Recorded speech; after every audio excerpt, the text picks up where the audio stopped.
I'd say we focus mostly on the person that wants to maintain the level of architecture in the home and just make it feel true to period. Now, whether that was a historic Victorian or a swanky mid-century modern. My name is Richard DeWolf. I'm a co-owner of Arciform. We're a design, restoration, and remodeling company.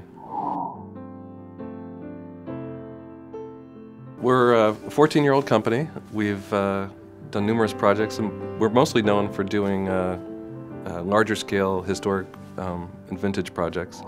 It's not historic as in George Washington slept there. It's more like just keeping with the period of the home and doing things that respect the architecture of the time and time period it was built.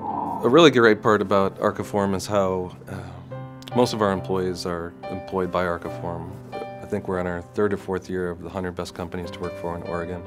That's because we really take care of the people, which really shows on the projects and the way they interact with the clients. A lot of people could say they'll start, oh, we could start next week, we'll start in 2 weeks.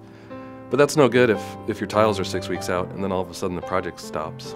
So we have a 40,000 square foot warehouse where we bring all the parts and pieces in. We have our own cabinet shop, so we'll start building those items. And then when we get most of the pieces on site, or excuse me, in our shop, then we'll usually start the construction process, because the end date's usually about the same, but the construction period is compressed to a much shorter time period, because we could just keep rolling in, and then we're in charge of the delivery schedule instead of some English plumbing supplier or an Italian tile maker or something like that.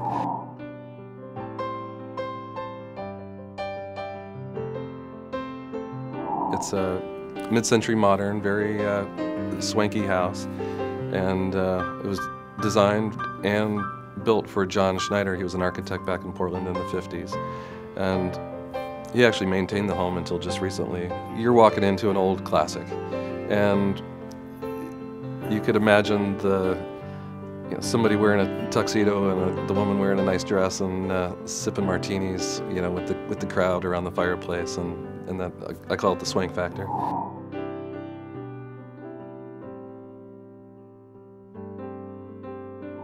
Personalities are usually the biggest driving force in why you should choose one contractor over another, because that's who you're going to end up basically living with for a few months while the project is going on. We all charge similar rates, we all have many years of experience, so those kind of questions aren't even in the picture anymore. It's really about who do you feel comfortable with letting into your home and actually becoming part of the family.